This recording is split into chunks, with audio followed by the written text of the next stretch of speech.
the one thing that all networks really care about is for you to post frequently. And the more content you put out, the better.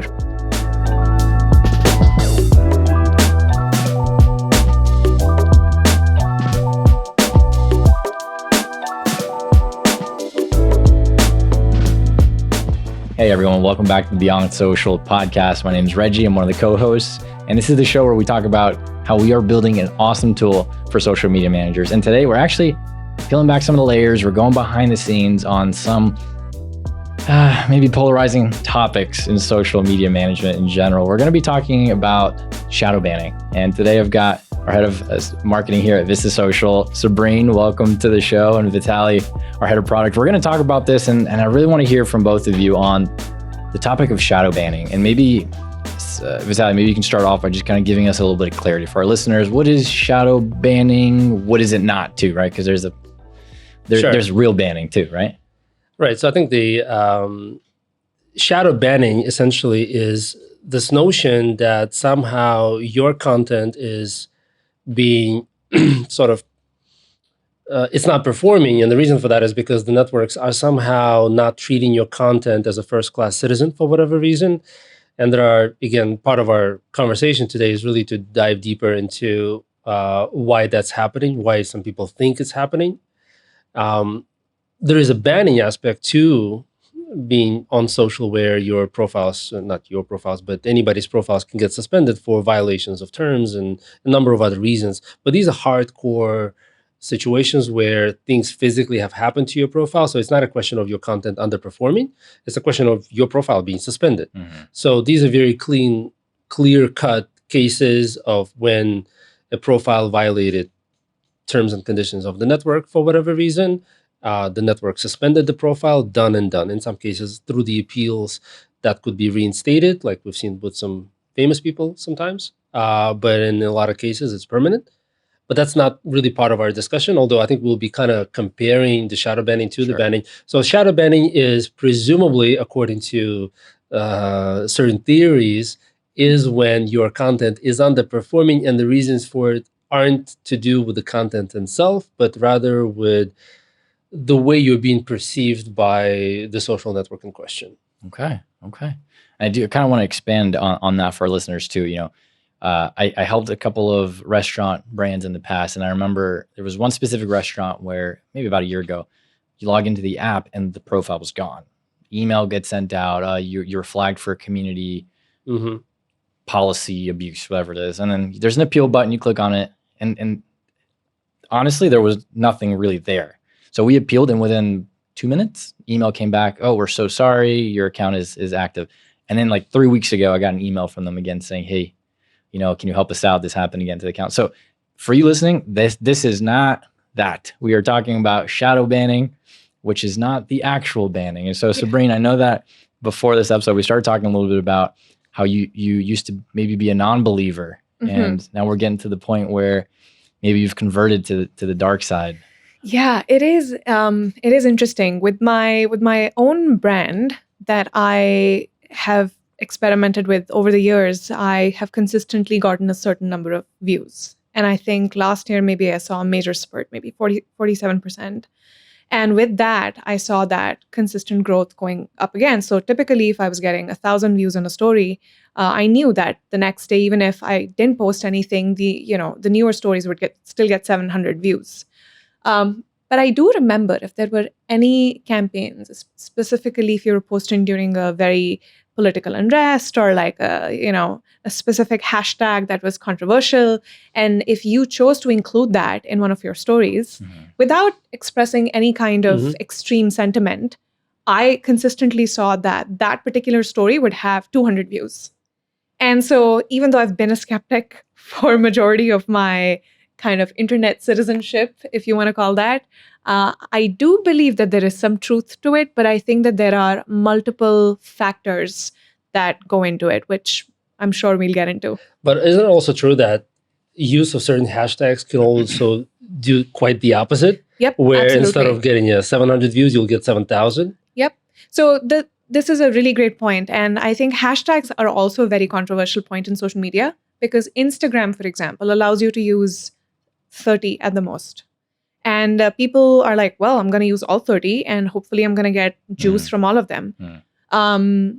But Instagram actually suggests you use specific, very concentrated ones that are actually related to your hashtag. I think what you're talking about in particular, Vitaly, is what I will do if I post a video that has nothing to do with Mr. Beast, for example, but I know that that hashtag gets a lot of volume and I just throw it in. Mhm.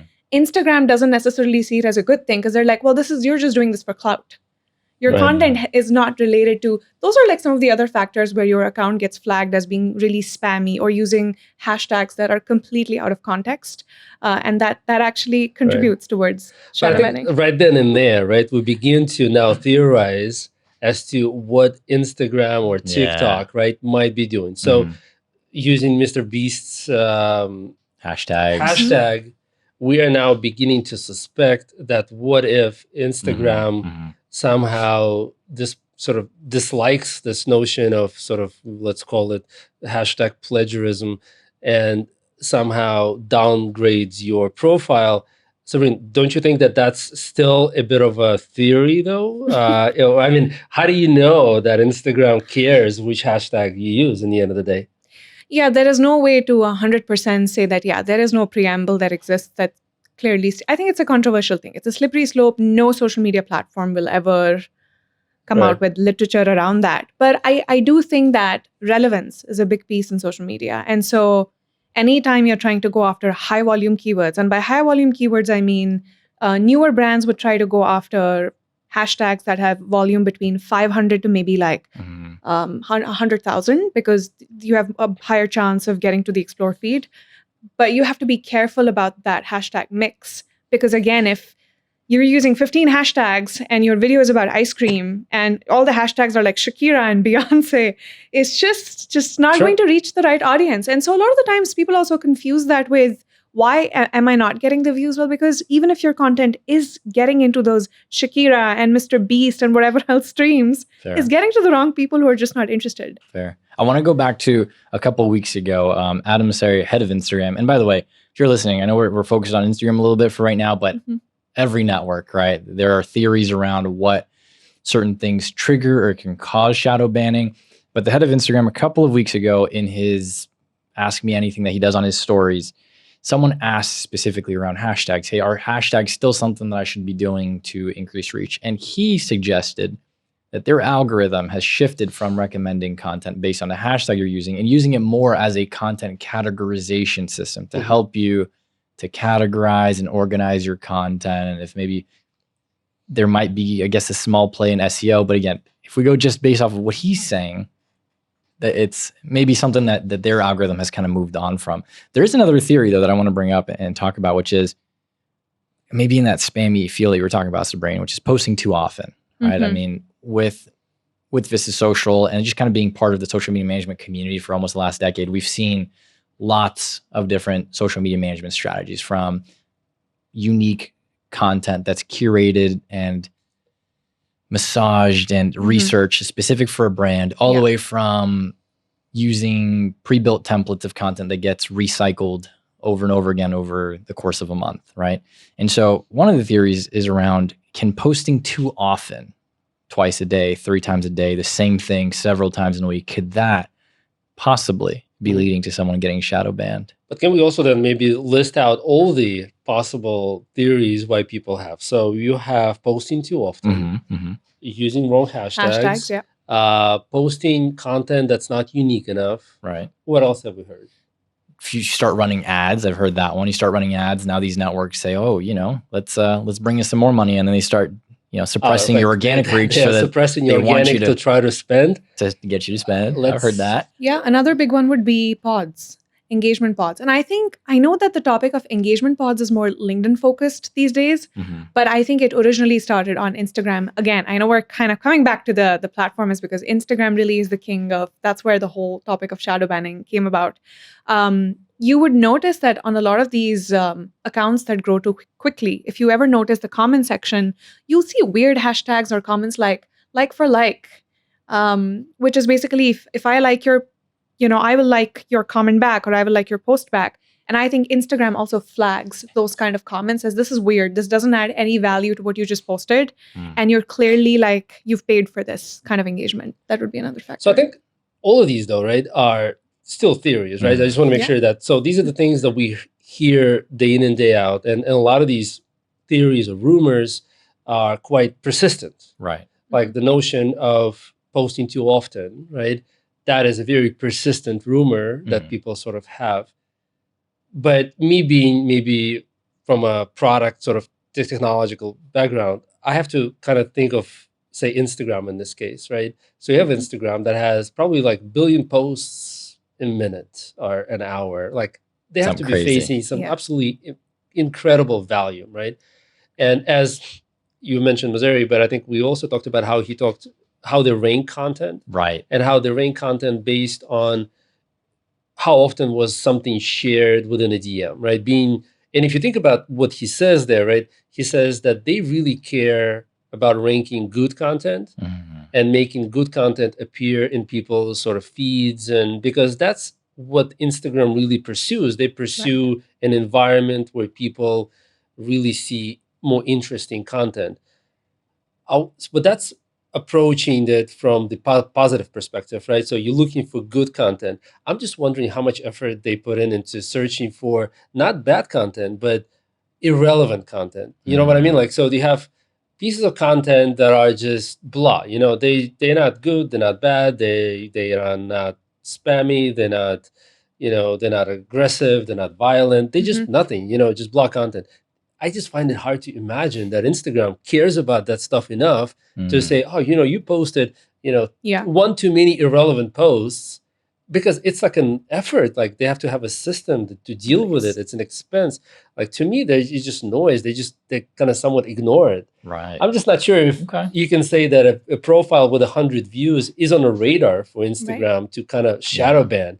I mean, yeah, and interesting you bring that up, because I think when we analyze social media in general, right? Social media networks, social networks, the value for them as a business is not just the bigger their community, the more valuable they become, but the more engaging, the more authentic that community is. And so it's really to the benefit of Instagram, Facebook, X. I mean, maybe we leave X out of this conversation for another day, because I'm sure people have their opinions on that. LinkedIn, YouTube.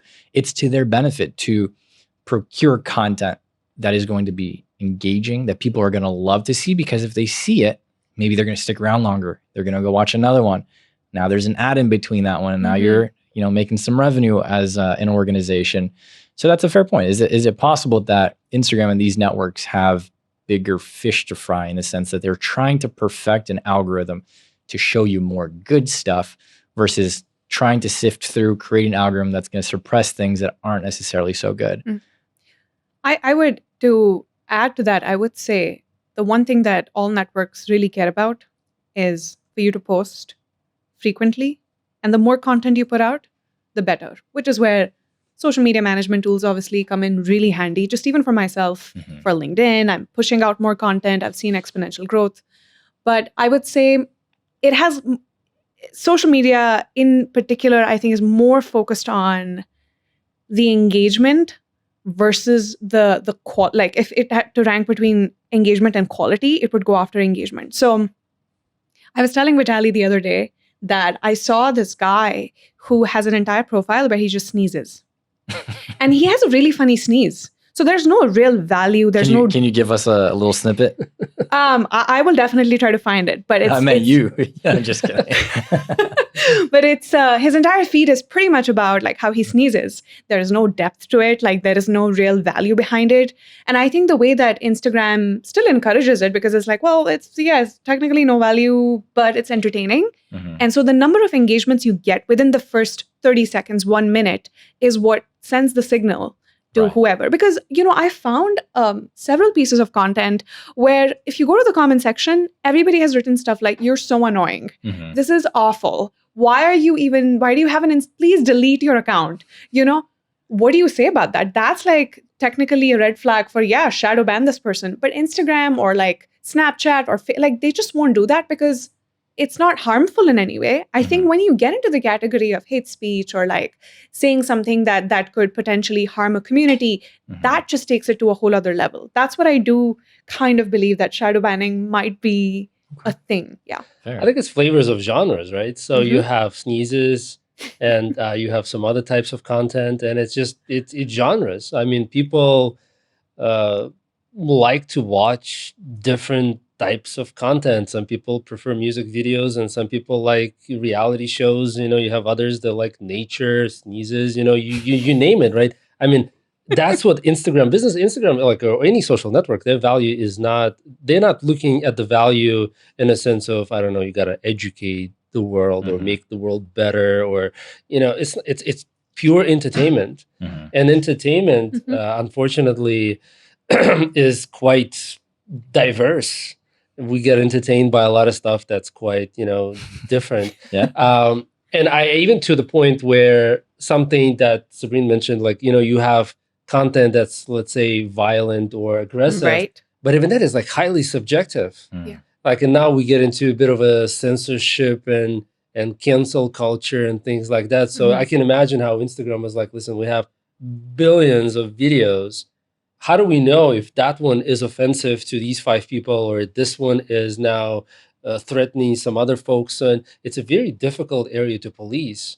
So I cannot imagine where a situation where they have rules and regulations, maybe they're playing some catch up, or maybe there is a topic that is kind of viewed as being, I don't know, God forbid, school shootings or something. So obviously we have some very terrorism, we have very sensitive subjects that could be policed. I can imagine that. But from what I've seen, the logic or the line of thought that typically is presented to us, the SMM builders, is that, hey, we had content that used to perform at a certain level, and here's the dip. And the dip means shadow banning. And that's typically the link people make. And the reasons we've mentioned, posting too often, accidental the theories. The theories, right. So the hashtag, or like something that I did, but imagine a different world. Imagine a world where algorithms and trends just simply change. Yeah. And what worked for you for any amount of time could then stop working for you, right? It's not a shadow banning issue, right? So there's no need to sort of think of, it almost feels like a conspiracy theory. Well, I'm underperforming because I'm being, censored or something. What if the world has just changed? The algorithms have changed. These guys are looking, the social networks, they always look for an edge, performance, entertainment. There's like a whole other truth. And this is a little spicy. Okay, so I'm just going to say it. People move on from certain brands. Okay. Yep. Like, I've run some tests where I would literally say this one, like the same thing in 2 different formats. And for some reason, in the second one, I'm doing something really lame and then saying it, and it just takes off. And in terms of the disparity in views, I'm talking 3,000 views and 1.3 million views. It's just, it's hard to connect like why people react in a certain way to certain things.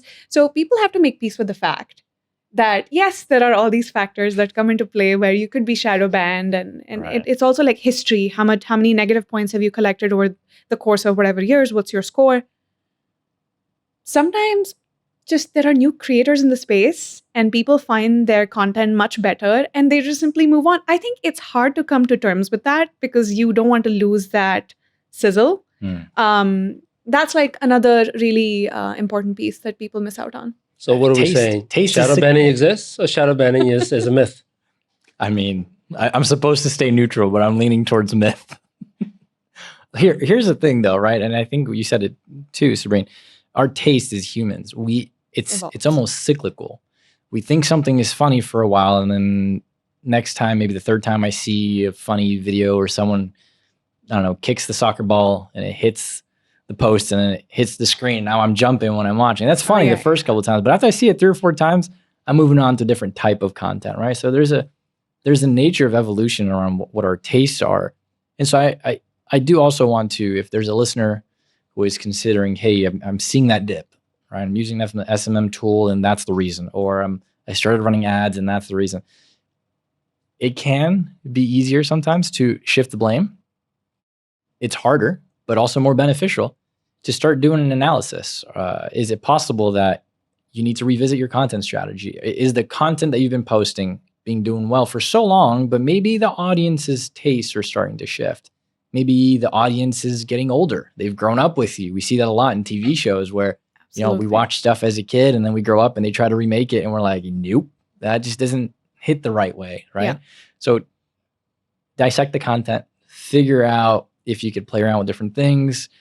That will provide a solution versus maybe shouting into the void. I'm shadow banned, Mark Zuckerberg, not again. I think, we all need to remember that it's in the network's interest. It's in the social network interest to have more content. Yeah, absolutely. So I think we should kind of just remind ourselves and our users and marketers in general that you're not sort of competing against the network, right? They're there for you, right? But to harness sort of the power of influence and to catch some sort of a trend wave, that's going to take a lot of creativity, possibly some luck, possibly some smart and clever strategies around connecting with collaborators and influencers and whatnot. But it's me being, again, the product guy. I just find it hard to imagine that if somebody wanted to punish somebody, like if the network wanted to punish a profile, that they would, instead of just sort of suspending it, like you mentioned, your restaurant client, right? Instead of just suspending them so they know, to do so in a way where they don't know, and they continue to just do whatever that is. I just sort of find it so improbable, right, that the networks go out of their way to implement rules like that. Yeah, they seem to be counterproductive to their cause. It seems to be counterproductive to the users who are not informed and don't alter their ways. Again, we live in the world of so much noise of information and ideas, and to me, the idea of shadow banning is akin to any other conspiracy theory out there that I'm hearing, and that is my perspective. Yeah. I mean, and sometimes the algorithm is just changing. It's a reset. Yep. So everybody is seeing low engagement across the board. It has nothing to do with you. I do have a question for the two of you.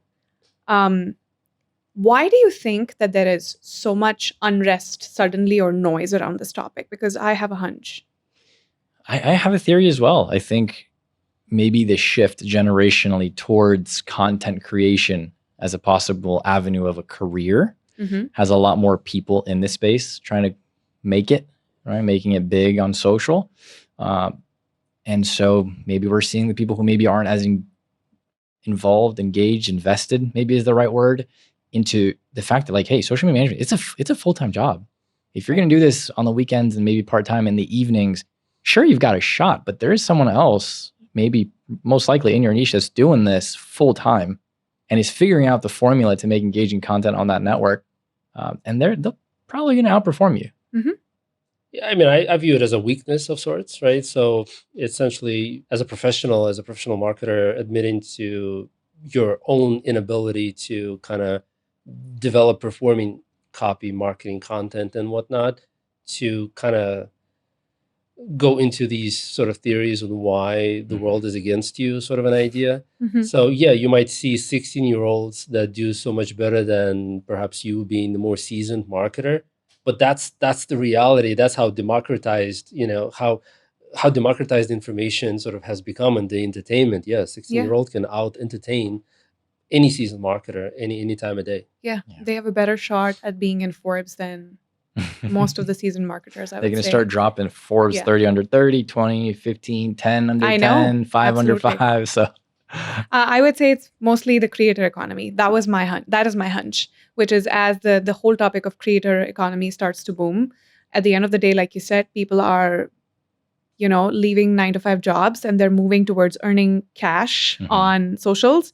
And so shadow banning affects their business pretty severely, right? So your progress, your success is directly tied to your views. And also Instagram, for example, has introduced these little things where you can actually gift a certain dollar amount to a creator within a reel. So all those things get affected, especially if you have 500,000 followers. That's like, even if you get 10% of that, that's still a lot of money. Right. Yeah, definitely. I mean, if the day-to-day, your bread and butter, your ability to win money for your household is in that, then I can see how the lack of performance might lead you to thinking about other avenues. But that's just competition. Yep. When did we begin to call competition anything other than what it is, right? So people are competing with me. All of a sudden, there's nobody to blame. If somebody has a better product, which is in the case of creator economy, is content, that's that. You lost or you've underperformed. Nothing to worry about.